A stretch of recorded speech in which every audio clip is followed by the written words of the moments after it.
very different city, certainly a very different Tahrir Square than the one I left at the beginning of the month of February. Of course, February 11th, a historic day for this country when Hosni Mubarak, a man who had ruled Egypt, I should say, for almost 3 decades, stepped down. Normal traffic flowing in and out of Tahrir Square this day. But there is some concern that in post-revolutionary Egypt, some old habits die extremely hard. A blogger, Maikel Nabil, was sentenced to 3 years in prison for defaming the military. Some critics are saying these practices were the practices of the old regime, and that the revolution should have given Egyptians a different kind of country. Well, I'm joined by Wael Abbas. He's one of the most renowned bloggers in the Arab world, certainly in Egypt. Thanks for being with us, Wael. My pleasure. So you have one of your fellow bloggers, I can say, jailed for criticizing the military. Yeah, unfortunately. What is your reaction to that? You were quoted as saying in one article I read, bloggers can never feel safe in Egypt. Apparently, this is the case, and I hope it doesn't continue like that. But if it continued like that, we're never going to be safe in this country. Yeah. I'm really outraged by the sentence. Things like that used to happen during Mubarak's era, but now it's happening swiftly and fastly and more viciously. You were surprised? You were surprised that this blogger was arrested, sentenced for something he wrote? Not really, not really. But I was expecting stuff like that if the army took power.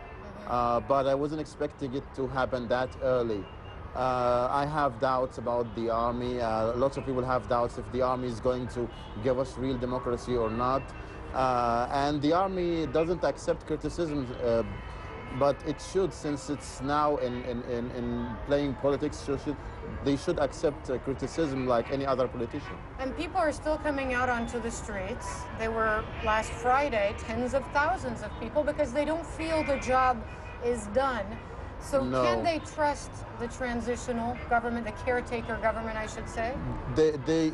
They are very skeptical, and they haven't seen the military council reacting fast regarding the trials of Mubarak and his family and his regime.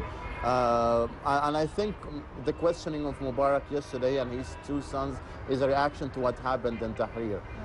But it should have happened earlier, much earlier than that. What about you personally as a blogger, as someone who's in the past, and this was still when President Hosni Mubarak and the regime were in place, so it was very much a risk to your own person, exposing police brutality and that kind of thing.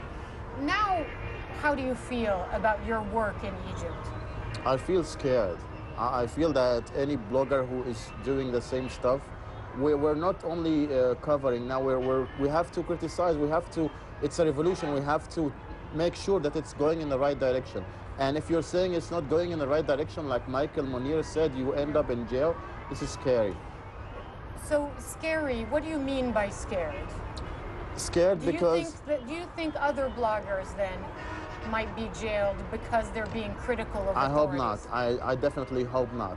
But during Mubarak, we had a chance of a fair trial, lawyers appearing in front of our judge, but now it's a military tribunal and a few days and you end up in jail without even telling your lawyers. They have sentenced Michael in the absence of his lawyers, and then they lied to the media about the presence of the lawyers. Wael Abbas, thank you so much for coming to talk to us here live on CNN. My pleasure. On this special program out of Cairo. All right, Wael Abbas there, the Egyptian blogger. Now, let's